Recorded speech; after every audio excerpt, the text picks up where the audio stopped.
자, 그리고 아까 이제 자살 얘기를 꺼내셨습니다. 이건 좀 네. 본격적으로 다뤄야 돼서 제가 뒤로 밀어놨는데 네. 우리나라가 자살 참 창피하게도 OECD 1등 계속 달리고 있지 않습니까? 그렇죠. 그 원인이 어디 있다고 생각하세요? 그 여러 가지가 있으면 복합적입니다. 그러니까 지금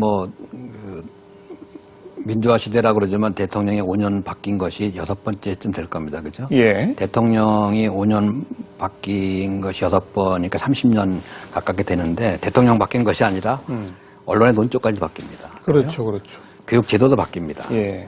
또 이것저것 그 사회 상층부 몇몇 명의 사람들이 자리가 싹 다 바뀌고요. 그죠? 예, 예. 그런 것들이 5번, 6번 경험하니까 사회가 많이 뒤집어졌고 그러니까 지금 어떤 외국인은 그러더라고요. 다른 나라, 선진국이라는 나라는 한 대통령이나 이런 사람이 바뀌면 한 20, 30%만 바뀌고 70%는 안정되어 가는데 우리는 좀 거꾸로인 것 같아요. 70% 정도가 바뀌고 20, 30%가 이렇게 그대로 가니까 잘된 것도 못된 건 다 바뀌는 어떤 그런 사회적인 현상이 그 자살 문제에도 많은 영향을 미친다고 보고요. 극심한 변화 그 자체가 사실은 인간에게 스트레스죠. 스트레스죠. 그러니까 이 사회의 스트레스 지수가 총체적으로 높다. 높죠. 아하. 예를 들면은 우리나라를 상징하는 말로 다이나믹 코리아란 말 썼잖아요. 예. 그것이 변화가 많다는 얘기고 변화가 많으면 적응하는 사람보다 부적응자가 훨씬 많은 사회고 그죠? 예. 그것을 국가의 국정 지표로 같이 브랜드 이미지로 쓰는 것 자체가 모순된 건데 우리는 네. 굉장히 자랑스러운 맞아요. 걸로 썼다는 것 자체가 굉장히 아이러니컬한 일이라고 생각합니다. 사회가 좀 안정적이고 조용하게 천천히 달라지는 것이 사실은 사람들의 삶을 편하게 하는 거죠. 그렇죠. 근데 우리는 너무 빨리 변한다. 네.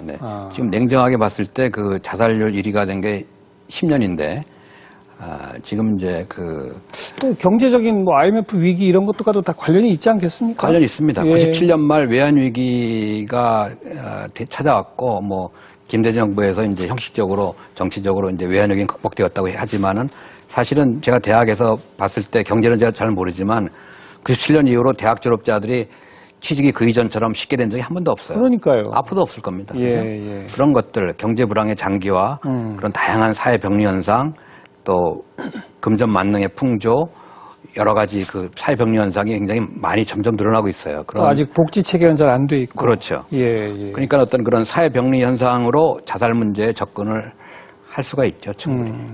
예, 우리가 사회가 극심한 변화 이런 게 높은 자살률과도 관계가 된다 말씀하셨는데 또 어디선가는 자살은 사회적 살인이다 이렇게 표현하셨어요. 네. 그건 무슨 뜻입니까? 그러니까 지금 우리 사회가 자살률이 10년 동안 1위인 것이고 하는 것은 개인적 이유도 있지만 사회적 문제의 결과다. 그렇죠. 이렇게 얘기할 수밖에 없습니다. 그리고 예. 또 사회가 빨리 변화하는데 거기에 따른 사회 제도의 정비는 굉장히 늦잖아요. 그죠? 네. 그런 문제를 지적할 수가 있고 구체적으로 또 한 가지는 대만 같은 나라는 2007년부터 고등학교 한 개 학기 동안 매주 2시간씩 생명교육이라는 이름으로 예방교육을 해요.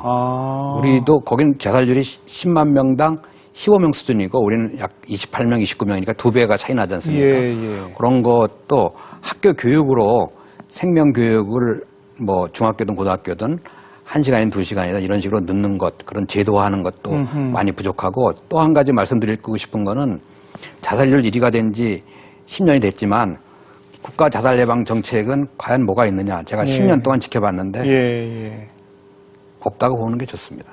요즘 조금 시작하려고 하는 것 같아요. 그렇죠. 요금 조금 하는데 자살 예방 센터도 만들고 지자체별로 그런 그렇죠. 정책도 좀 하고. 근데 그게 여러 가지 제가 10년 이상 동안 지켜봤는데 사실은 중앙 부처나 그런 센터에서 하는 일을 좀 멀리 하고 싶어요. 왜냐하면 여러 가지로 제가 볼 때 자살 예방의 의지라든가 여러 가지 것들이 미비해가지고 진짜 안타까운 게 많습니다. 그러니까 국가적으로 이거는 재난 상태다. 자살 문제는 그런 식으로 이제 사회 의학하는 사람들이 얘기하는데 거기에 상응한 국가에서의 노력이라는 것이 지금 뒤따르고 있지 못하다. 그런 의미에서 자살은 어떤 우리의 국가적인 아젠다로 승화시켜서 좀 체계적인 정비, 전문가들하고 계속 그어떤 여러 가지 새로운 제도를 만들고 하는 문제. 국가 정책적으로 재현하실 것 제일 핵심은 아무래도 예방 교육이겠죠? 교육이 필요하죠. 네. 교육이 필요하고 또 한 가지는 지금 저는 저런 말씀을 드리고 싶어요. 우리나라는 자살 예방에 첫걸음도 뛰지 않았다. 그 구체적인 증거로서 자살자에 대한 정확한 통계가 없습니다. 그래요? 통계가 없습니다. 그러니까 통계청 통계가 있고 경찰청 통계가 있고 예. 그것들이 맞지가 않아요. 그러니까 안 맞아요? 안 맞습니다. 왜 그렇죠? 그거는 이제 통계 방식의 차이이기도 해요. 그러니까 그런 것이 통계청 통계는 가족이 이제 유족이 이제 신고하는 사망 진단서에다 통계를 내는데 유족이 이제 자기 집안에 누가 자살하면 자살했다고 쓰길 꺼리지 않습니까? 그런 경우가 있고 경찰청은 이제 경찰이 조사하는데 어떤 사람이 시신이 발견되면 그 사람 변사체가 무슨 원인에 의해서 자살의 그 변사가 됐는지 정확히 모르는 경우도 있다 이거죠? 많습니다.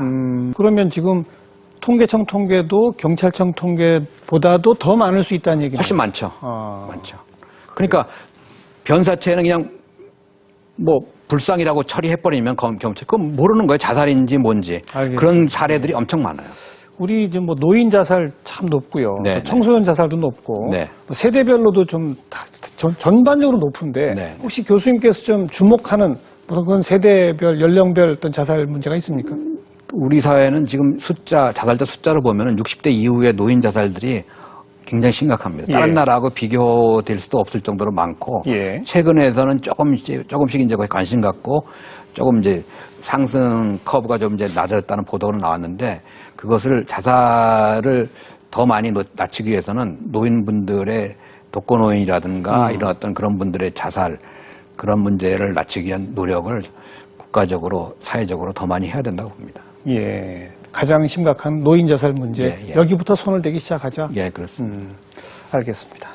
자살을 가장 나쁜 죽음이라고 하셨잖아요. 네. 그건 왜 그렇습니까? 뭐 너무 우스꽝스러운 질문 같습니다만 한번 답을 듣고 싶어요. 그러니까 자살은 간단하게 자살자의 심리를 이렇게 요약할 수 있습니다. 살다가 힘든 일이 있고 힘든 일이 지속되고 자기가 해결할 수 없고 그러면은 나만 죽어버리면 다 된다고 생각해요. 자기도 끝나고 삶도 끝나고 고통도 끝나고 예. 그렇게 생각하지만 실제로 그렇지는 않습니다. 자살 시도했다가 네, 실패하신 분들도 많이 만나셨죠. 그렇죠. 그 자살 시도했는데 뭐라고 그러죠? 가사 상태라고 그러나? 그렇죠. 그런 예. 경험한 분들 증언을 많이 들으셨죠. 증언도 거의 그런 얘기입니다. 뭐라고 그래요? 근데 운 좋게 살아나고서 또 하는 얘기가 뭐냐면 다행이다. 죽지 않고 살아서 다행이다. 자살해보니까 죽어보니까 살아있을 때 고통이 훨씬 낫더라. 예. 그런 식의 얘기를 증언을 한 사례들이 많이 있습니다. 그러니까 다양한 형태로 봤을 때 어떤 체면 치료를 통해서도 그런 어떤 자살자의 고통을 또 읽어낼 수 있고 또 어떤 샤머니즘을 통해서 할 수 있고 또 종교를 통해서 할 수 있는데 자살한다고 고통이 해결되지 않는다는 것은 뭐 과학적인 증거를 댈 수는 없지만 예. 과학에는 또 접근할 수 없는 문제고 그건 100% 확실하다고 얘기할 수 있습니다. 고통이 끝나는 것이 아니다. 네. 오히려 더 큰 고통이 찾아온다고들 이야기하더라. 예. 그 얘기입니까? 예. 그래서 자살 예방 교육을 계속 하고 계시잖아요. 네. 주로 어떤 내용으로 자살 예방 교육을 하시고 또 그런 교육을 하기엔 그 효과나 결과가 어떻게 나타납니까? 그러니까 죽음 이해만 바뀌면 자기의 삶의 고통을 바라보는 시야가 바뀌고 예. 고통을 받아들일 수 있게 되고 고통이라는 것이 자기한테만 있는 것이 아니라는 걸 알게 되고 그것을 극복하는 것이 삶의 과정이라는 것을 알게 되고 예.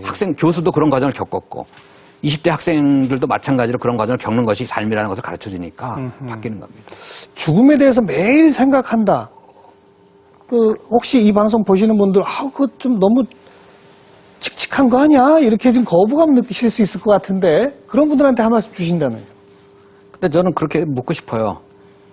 왜 죽음이 칙칙하다고 생각하는지 자기한테 물어봐라. 그러니까 저 학생들한테 그렇게 얘기합니다. 내 얘기를 처음 듣는 얘기잖아요. 내 얘기를 의심하는 거 좋다. 무조건 받아들이지 마라. 내 얘기를 의심하고 자기 생각도 의심해라. 끝까지 의심해라. 그래도 받아들일 수 있을 때 받아들여라. 마찬가지로 죽음을 칙칙하다고 생각하는 것 자체도 편견입니다. 삶 속에 죽음이 있는 것이고, 예를 들면 손바닥에 이쪽 면도 있고 이쪽 면도 있는 거잖아요. 예. 남자가 있으면 여자가 있는 것이고, 다 음양과 같은 거거든요. 그러니까 그러한 죽음을 희망으로도 볼 수 있고 절망으로도 볼 수 있는 건데, 왜 죽음을 칙칙하다고 얘기하느냐. 그것도 저는 거기서부터 잘못됐다고 봐요. 저부터 지금 선입견에 빠진 그런 질문을 드린 거군요. 그렇죠? 그러니까 그런 식으로 조금 더 질문을 좀 계속해서 던졌으면 하는 게 제 생각입니다. 죽음에 대해서. 그렇게 해서 자살 예방 교육 같은 걸 받아가지고 혹시 자살을 막은 사례도 있으십니까? 많죠. 많아요. 이 책이 이제 자살 예방, 자살 시도자 교육 사례잖아요. 예. 지금 죄가 사는 보람이 거기에요. 사실은 어떤 죽음 이해가 획기적으로 바뀌기는 쉽지 않고 시간이 많이 걸리거든요. 근데 그거를 교육을 통해서 스트레스를 벗어나거나 그런 사례는 예. 너무 많아요. 그래서 제가 이 일에 이제 더 매진하는 것도 눈에 보이는 결과가 바로 자살 예방 효과가 나오니까 이 일을 계속하는 거 이런 얘기를 들을 수 있어요. 여기 문양이라는 학생이 있었는데 법학과 학생이에요. 그 학생이 초등학교 4학년 때부터 자살 시도를 했더라고요. 그러니까 3학년 때까지 공부를 잘했는데 3학년 때부터는 이제 문제집 한 것만 줬고 어머니가 그래서 그것만 풀면 됐지만 4학년 되니까 갑자기 엄마가 문제집을 10권 줬다는 거래. 좀 어려워진다고 그러잖아요. 4학년 때부터. 그러니까 이제 애가 질려가지고 엄마 나갔을 때 답 보고도 채점하고 이제 엄마 갖다 드리고 놀고 그랬는데 시험 보면 성적이 안 나오잖아요. 그때서부터 이제 강남의 아파트 반포에 살았는데 거기 이제 옥상에 올라가고 학교 옥상에 올라가고 막 이렇게 한 10년 살았어요. 초등학교 4학년 때부터? 4학년 때부터 그랬어요. 그리고 이제 2007년 2월에 법학부를 다녔는데 이 학생이 그때 이제 고시 공부해서 떨어져서 또 이제 20몇 층 아파트 올라갔다가 생각을 바꿔서 이제 내 수업을 이제 2007년 1학기부터 듣기 시작을 했고 예. 첫 시간에 자기 고백을 하지 않았습니다. 그러니까 괜히 내밀한 얘기고 또 그 이야기는 아무한테도 얘기한 적이 없고. 예. 근데 이렇게 한 학기 수업을 사이버로 진행하다 보면은 유달리 열심히 하는 학생이 있었어요. 그 학생이 눈에 띄고 그래서 학기 말에 이제 수강 소감을 받았더니 그때 이제 구구절절하게 A4로 5장으로짜리 갖고 왔더라고요. 그래서 기말 시험 끝나는데 그 학생을 이제 기말 시험 장소에 연구실로 오라고 그랬어요. 오라고 그래서 그 학생이 솔직하게 얘기해서 고맙고 굉장히 열심히 공부해서 많이 바뀌어서 고맙다. 근데 한 가지 질문을 하겠다. 학생한테 제일 가까운 사람이 누구냐? 어머니라고 그러더라고요. 외동딸이니까. 그러면 어머니는 이 사실을 모르는데 내가 판단해 학생이 좀 더 치료가 더 되려면 어머니한테 얘기하는 것이 바람직하다고 생각을 한다 나는. 내 의견에 그대로 따르지 말고 내 의견이 학생한테 도움이 된다고 생각하면 어머니한테 얘기해도 좋겠다. 그렇게 보냈어요. 그러니까 나중에 몇 달 뒤에 보니까는 어머니한테 얘기했고 모녀가 울음바다가 됐어요. 전혀 모르는 사실을 어머니는 들었으니까. 그렇죠. 그래가지고 그 학생은 이제 치료가 몇 달 뒤에 보니까 얼굴이 밝아지고 굉장히 전체 분위기가 바뀌었습니다. 그런 사례들이 저한테 굉장히 많이 쌓여 있어요. 강의 소감서 쓰는데 거기는 아주 구구절절이 생각이 달라졌습니다. 이렇게 막 다 써 있어요? 다 써 있죠. 다 써 있죠. 네. 이제 다시는 그런 시도할 생각 안 합니다. 안 하죠. 다 써 있고요. 안 합니다. 네. 그러니까 자살이 고통을 해결해 주지 못한다라는 것을 알면 안 합니다. 그걸 알고서 하는 사람은 없어요. 알겠습니다. 자살, 가장 나쁜 죽음, 또 가장 좋은 죽음, 그냥 밝게 희망을 생각하면서 죽을 수도 있다.